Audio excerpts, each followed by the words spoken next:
Howdy, all. Welcome back to Right at the Wire. Well, today we're going to be looking at the early Pick 5 on Monday, Memorial Day, at Belmont. So let's take a look at the sequence. The first leg of the early Pick 5 is the first race, obviously, and it's the Bowery Stakes. It's for state-breds, 3-year-old fillies, and it's run on the dirt at 7 furlongs. Small field here. Number 1 is Belmont, trained by Linda Rice with her A-rider Jose Ortiz. They've been a really potent combination. In the last race, this one really didn't have an excuse for not winning this outright. Now, it did get the W when placed first through disqualification, but the main thing was you just couldn't really get to the leader in time. So the extra half a panel here at 7 furlongs is probably going to help. I think this one has his running style is very well attuned to that. So for that reason, I mean, I think this one's still running well, and it's a custom fit in the state-bred stakes. As you can see, this one's had some pretty good success. So this one's a logical use.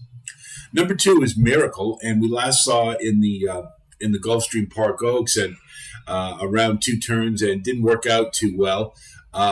This one's trained by Todd Pletcher and Rod Ortiz, so logically you want to prick your ears up to take a look at. The thing about this one is I've noticed that cutting back to 1 turn would probably help this one, but you got to notice that she gives it up a lot on the front end. You see a lot of seconds there, and that's never a good sign. That kind of, to me, says that this one doesn't have a whole lot of heart. And you do have a pretty salty field of state-bred stakes contenders here. Coming off a 2-turn race, sometimes it takes one. And Pletcher's not, the barn's cool right now. It's so he's kind of beatable. So this one, I mean, at 9-5, I can't really justify it, to be honest.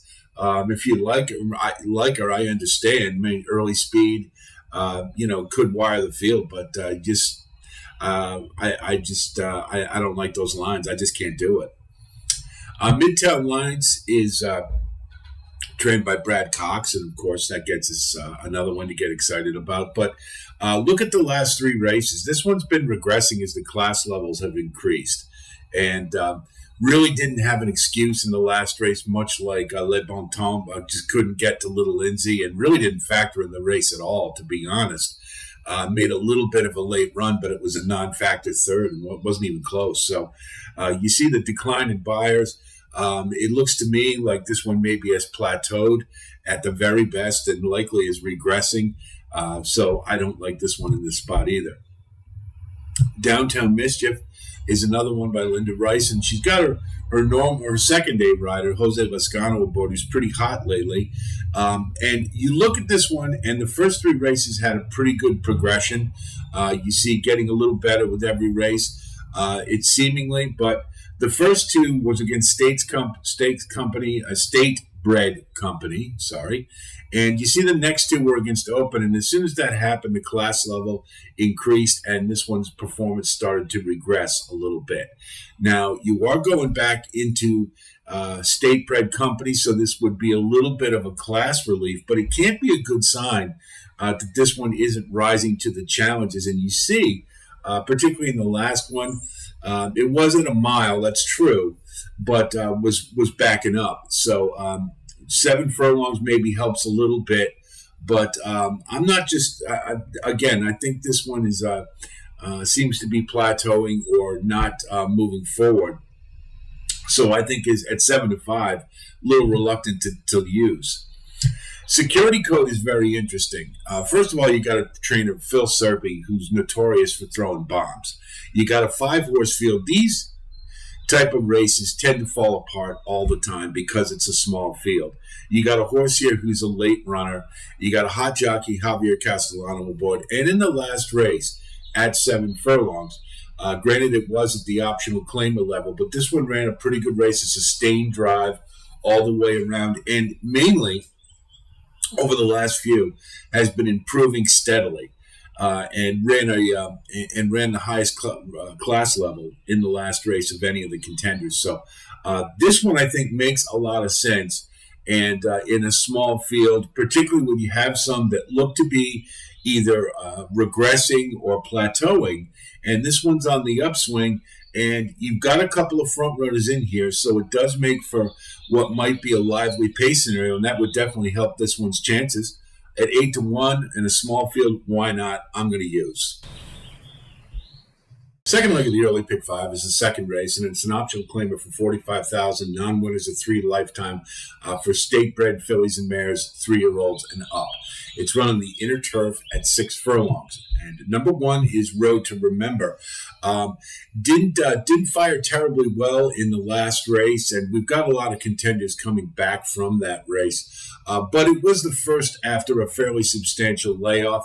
And you see prior to that, this one was competitive in the class and at the allowance level. So, it took a little while to break the maiden, but seems to have got it in gear and was improving steadily. Don't ever like to see that and then go to the bench, but I think having needed a race, it looks like that's a pattern that back in May of 22, you see came off a long layoff and needed a race and then ran better in the next one. So I think that a logical, better effort is forthcoming here, so I would use.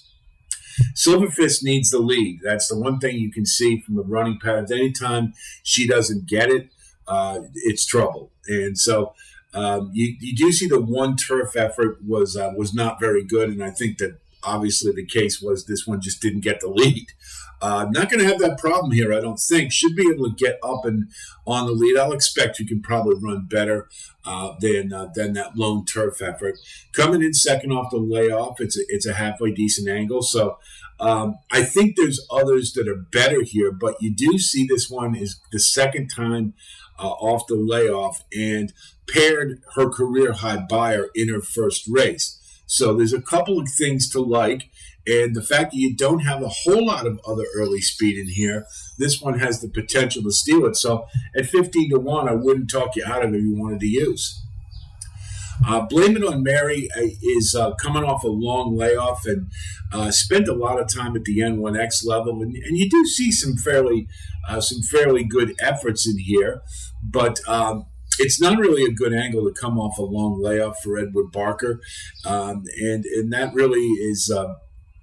more than anything else, kind of gives me pause. You do see the last time this one came off a fairly substantial layoff from November 21 to February 22. Didn't run terribly well, fired out early and then faded. That will happen a lot of times with horses who like to be on the early pace. So I'm a little discouraged by that. And at 10-1, I think this one is probably a class fit, but I want to wait one given her record coming off the bench.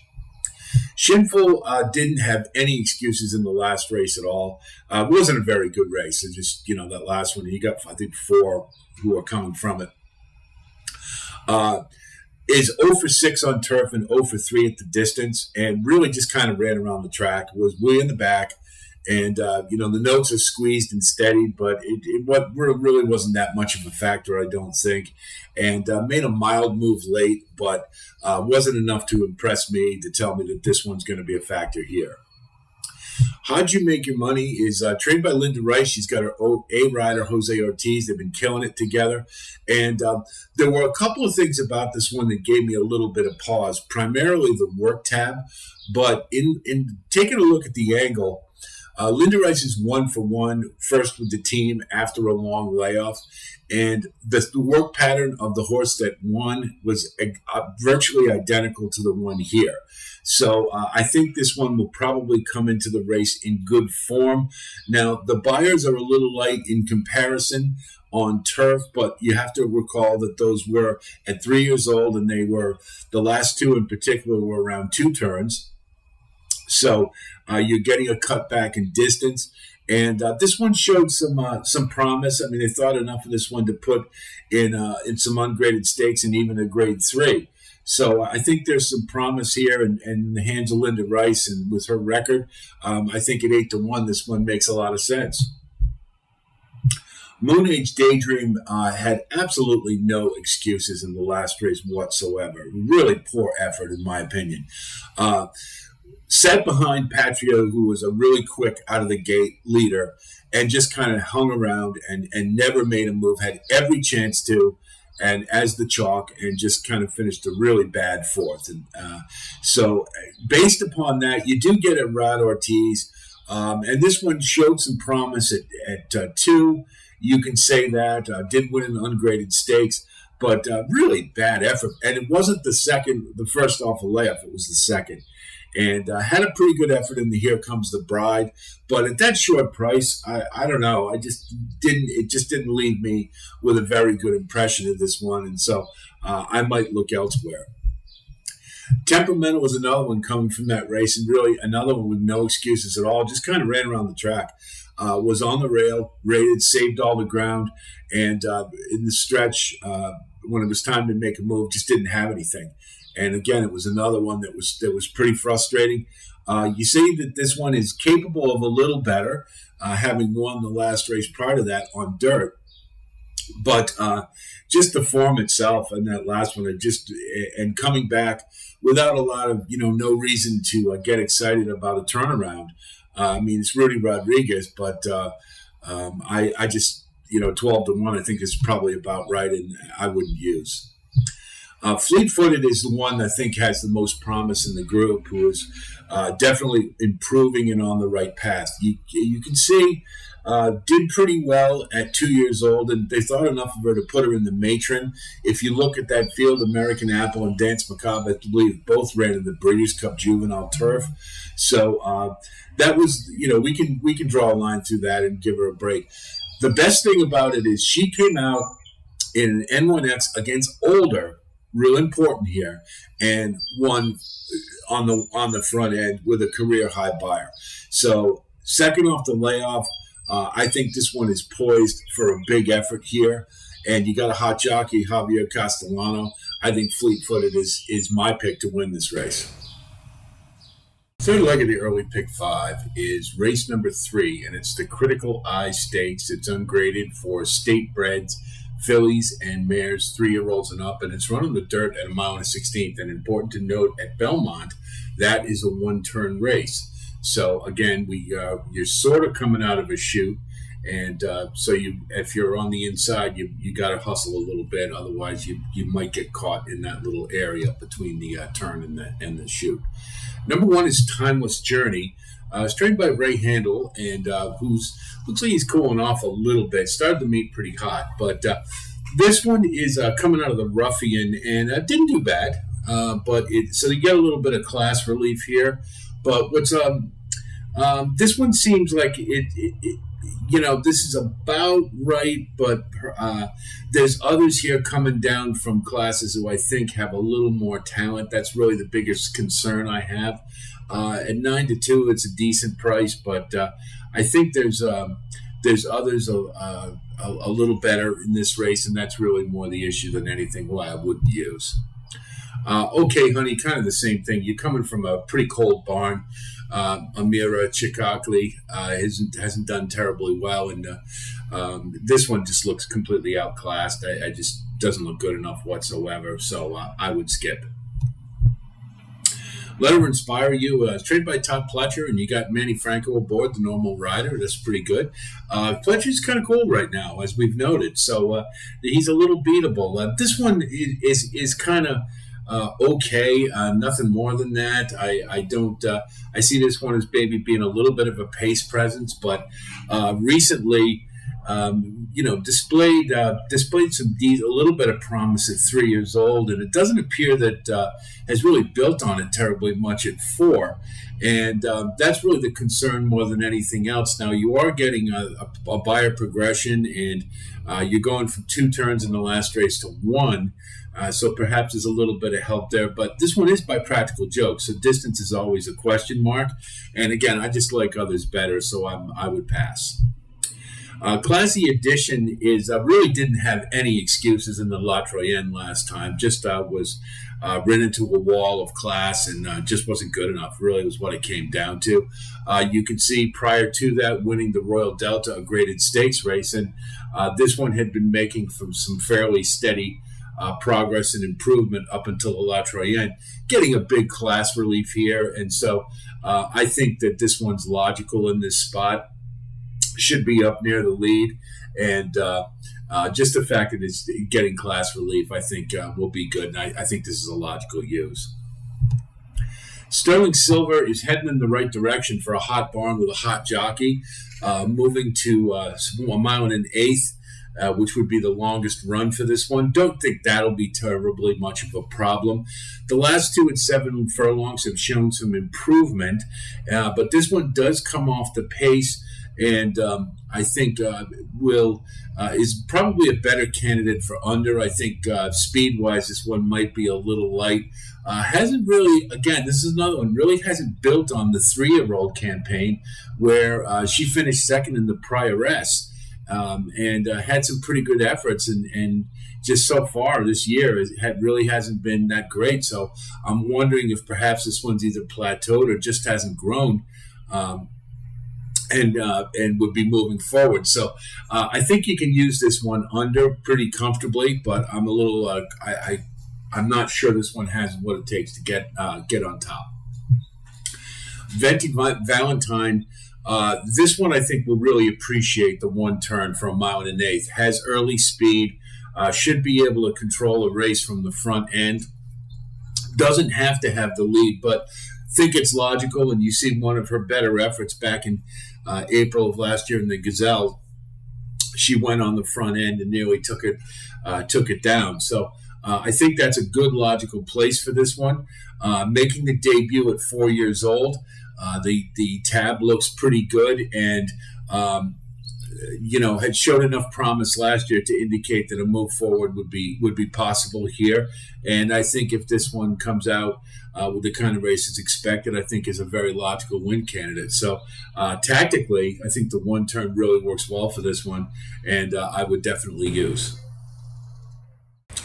The fourth leg of the early pick 5 is the Mike Lee Stakes. It's an ungraded for state breds, New York breds, 3-year-olds, and it's run on the dirt at 7 furlongs. Number 1 is Looms Boldly. Should be a pace presence, trained by Brad Cox. The concern I have with this one is, while it has won a couple in a row, including Damon Runyon at 6 furlongs, I don't really see the progression or the improvement from one start to the next. This one seems to be a little bit mired in about the same buyer level. And you also kind of see a good race, bad race in terms of buyer speed figures, which is sort of a Z pattern. And that's not overly enticing to me. I think this one's probably going to be an underlay because of the connections, and will be a pace presence, but there is other speed in this race, and I would tend to look elsewhere for a win candidate. Number 2 is Radio Red, who's kind of interesting. You see that this one was doing, likes to run on the front end, particularly in the last effort. Went out and took it wire to wire at 6.5 furlongs. So the added extra half panel shouldn't be a bad thing. And got a 90 buyer speed figure first off the layoff. So I would consider that to be a positive sign. I do have a little bit of a worry that the fractions have been a little soft in most of his efforts, save for the Gotham, and look what happened there. Wilted pretty quickly. However, there has been some time, perhaps there's been some growth, and that was always a good sign to see a career high, significant from what he had done previously. And if he runs back to that, he would be a contender in this race. I'm not overly sold on this one, but I think probably looks pretty good and probably can hang on late given the last race. Maker's Candy, trained by Mike Maker, a little irony there, is coming off a layoff. Last ran in the Jeff Ruby Stakes and synthetic at 1 mile and an eighth, and so you're getting a cutback and a surface switch. And Mike Maker is 1 for 3 in that spot with a $3.93 ROI.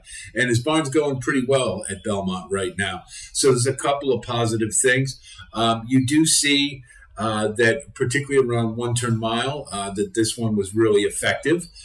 So coming in off the layoff maybe has a chance to factor here. I would expect this one to be just off the pace. and then it'll be a question of whether this one's good enough. And I wouldn't talk you out of using. I'm not overly sold that this one's going to compete, but or be a win candidate, let's say. I think underneath seems a little more realistic to me. But anyway, I wouldn't talk you out of using. Number 4, What's Up, Bro? It has a really defined Z pattern. You see good race, bad race. And if you follow that pattern, the good race is in order. But I don't see one that's going to be a buyer that's going to be high enough to compete at this level. Has been pretty good at the ungraded stakes. State bred in the Damon Runyon did pretty well against Looms Boldly. But I'm just not sure that this one's good enough at this stage. And I would rather wait and see. So I'm gonna pass. Lifetime of Chance showed me a lot in the last race. I was kind of thinking this one was ready for a bounce, or there was. I just wanted some validation on that big effort to break his maiden at 7 furlongs. I mean, that was just such a superior effort to anything he had run before, and he came right back and ran another good race. So that's enough for me to tell me that this one's for real, and it's at 7 furlongs. Clearly, a distance that this one likes. Has the off-the-pace running style that you want to see here. And I definitely think this is a win candidate, and I would use. Jackson Heights is a very interesting horse to me. Orlando Note is not going very well right now, but there's a couple of things that you can like here. Number 1, you do see at 7 furlongs on September 29th, this one got a career-high buyer at 7 furlongs and won an ungraded New York bred stakes race. So 7 furlongs is something that this one, it's a preferred distance. Now you do see a little regression after that for the next couple, and that's a bit of a concern. However, there's been a freshening, and this one's debuting at 3. But the thing that to me that is very intriguing is the work tab. If you look at the last 3 works, you see a progressively faster 4-long work each time, including a bullet first out of 87 on the 14th. Now, works on everything, but I think it is a good indication that this one's feeling good and might be sitting on a nice race to debut at 3. So could be a lot of growth improvement in that time. And at 20-1, I think it's definitely worth a shot. So I would include just for the value. Etnico is another one that should be on the engine early. There's 3 or 4 in here that will be part of a pace duel, more than likely. Has done pretty well in the first 2 efforts. You see, broke the maiden in the second start. But the only thing that's a bit of a concern is I don't see a real gradual improvement in either start. I see he's just sort of stuck at 83 and has had a freshening and likely will run a decent race. I'm just not sure it's going to be fast enough to compete here for a win. And with other speed in this race, I tend to believe that this one probably isn't a logical win candidate, so I would not use. The last leg of the early pick 5 is the 5th race, and it's an allowance N1X for non-winners at 2 lifetime 3-year-olds and up, fillies and mares, New York bred. And it's run on the inner turf in a mile and a 16th, and if we look at the configuration, we'll see it's more of a turn and a half as opposed to 2 turns. It does start on a turn, so position-wise, the horses on the inside will probably have a likely advantage. Number 1 is Kosuki, or Kusky, I guess is how they pronounced it. Trained by Jimmy Bond and won the last start and did so in a pretty impressive fashion, I thought. Was awful game down the stretch. Not easy to win first time around 2 turns and did a nice job. So and a May 3-year-old, so there's still room for improvement. This field there's a lot of horses who sort of seem to be in a holding pattern. In other words, you don't really see that burst or that potential move forward. So I think in the second start, the logical place, the most likely place a horse improves is from the first to the second start.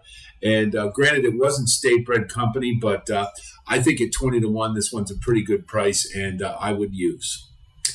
Number 2 is Lady Jasmine. This is another one that we'll draw a line to that last one because it was in the mud and off the turf, and obviously this horse doesn't want any part of that. So if we go back to the turf form, we'll see at 2 years old, they thought enough of this one to put in the P.G. Johnson, and didn't do terribly well, but came out at 3 and did debut with a career high buyer, which is something you always like to see. In that race, the thing that was a little disappointing was this one kind of got engaged late and was sort of, was trying to get involved a little early and did for a little while there, but then just sort of flattened out and tried to make a little bit of a move late and it really didn't have a whole lot in the tank. So, again, this is one that wasn't terribly exciting to watch, and I probably think there's others better here.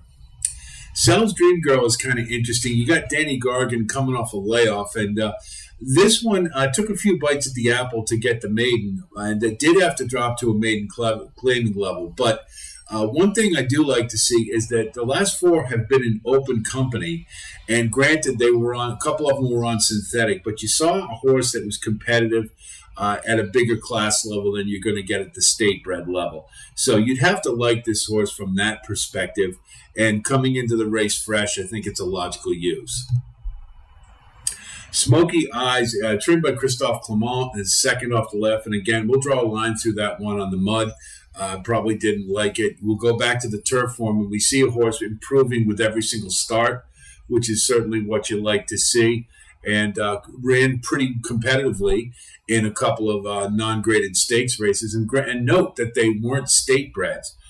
So this is a horse who can run at a better class level and looks like a player to me, and I think is a definite use, likely win candidate. Recognize is coming from Dick Dutrow, and he's made a pretty good comeback. You see, he's 100% in the money, and he really carefully filled up his barn, so he's got some nice stock. Now he went out to get a Rod Ortiz for this one, so I think there's some expectations there.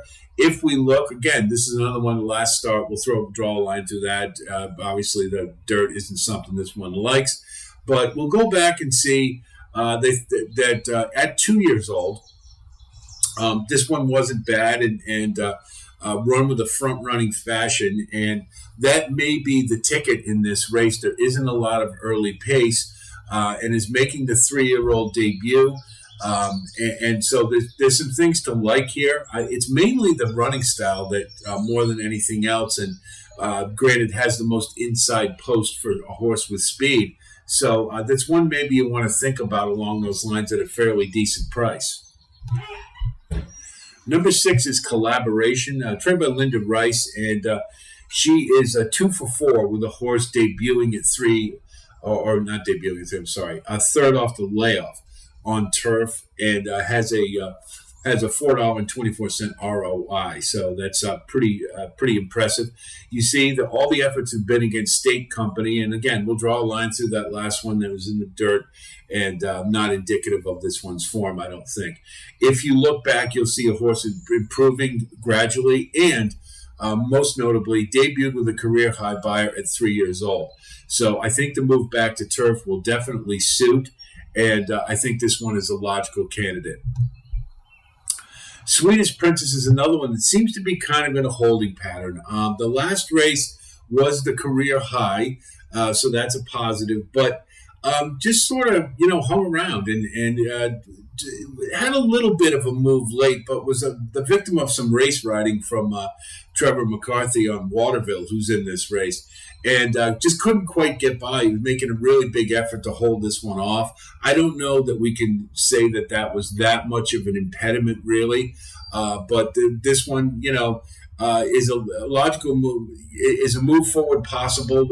Perhaps, but it seems to be this one is more underneath oriented than winning. That's what I see from here. And I think even with a logical move forward, probably is a little bit of a cut below. Dashing Della, this is one the sire rather. Destin is an offer for first turf, and I don't know. It looks to me like this one would be even on with the surface switch. Probably would be underneath at very best. I don't see anything to be terribly impressive considering this horse had to drop down a couple of times to get the diploma at 25,000. And ran at The N1X level was okay, not great at a mile. So I don't know that I don't see a lot here to get excited about the surface switch. So I'll wait one with this one. Waterville was the horse I mentioned previously that had a little bit of race riding from Trevor McCarthy in the last one. The didn't not enough. The first thing to note is this one that has never actually won a race. They only got the diploma through disqualification, so something to note there. Now you get Christophe Clement in second off the layoff and side by Kitten's Joy, so there's some things to like. You do see this one has been hanging around at the state bred allowance N1X level on turf for quite some time, whether it be at Saratoga or Aqueduct, and has been competitive, but hasn't been able to make that jump forward. Now, you do get a bit of an advantage here that this one is 4 years old and racing against a lot of other 3-year-olds, so maybe is a little more along. So if you wanted to use, I could see it. I'm just not sure that this one would make a significant enough move to be competitive here. Captivating Cara, I don't quite understand why this one's going to turf at this point. The sire is 4% with first time turf, and there isn't much on the dam side.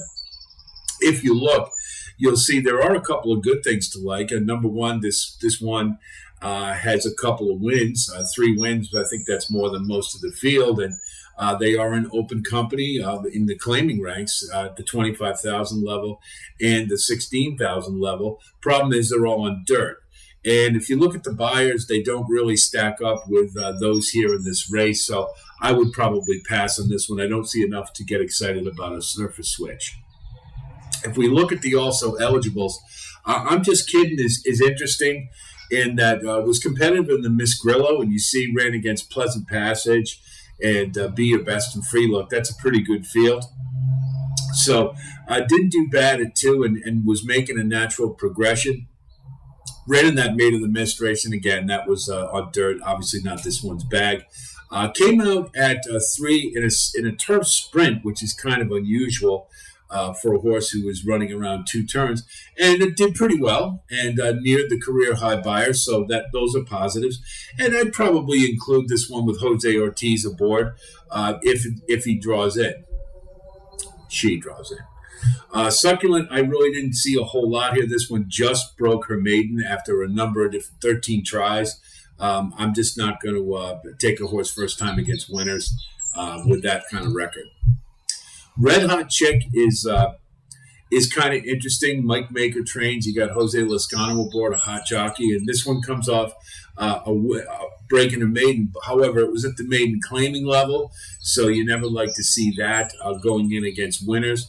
But has shown some improvement at 3, and if it did take another move forward, it's possible that this one maybe could be underneath at a price, but I think that's the limit. I don't see this one as a win candidate. And Galley Head has been running, and again, another one that had to drop 3 times to get the maiden claimer. Just ran the last race was starter allowance, did pretty well, and would likely be a pace presence, and there isn't a lot in this race, but if you consider the outside post starting this race on a turn, it would be position would be awfully compromised from the get-go, so not a good spot for this one. Here's what the ticket looks like for the early pick 5. In the first race, we're going to use 1 and 5. In the second race, we're going to use 1, 5, and 8. In the third race, 4 and 6. In the fourth, 2, 5, 6. And we'll spread a little bit in the fifth race with 1, 4, 5, 6. So that's 2 times 3 is 6, times 2 is 12, times 3 is 36, times 4 is 144. So that's a $72 ticket on a 50-cent base. Chose an early sequence this time. Normally we do the late ones because it is Memorial Day, and I'm figuring most of y'all have cookouts or something planned later for the afternoon. So this is a way to get it over with early and get an opportunity to wager if you choose to. Hope our analysis helps you, and I wish you the best of luck with your wagering as always. We'll have more with our Belmont card series as we progress, as well as our elements of handicapping when we get closer to the Belmont Stakes. And I am thinking about tweaking it a little bit, maybe add some extra features that I think will be informative for you. And we're going to try to do something with Santa Anita for tomorrow as well, so be on the lookout for that. And as always, if you do like what you see here, please like and subscribe. And thanks for coming aboard. I'll talk to you soon. And until then, be well.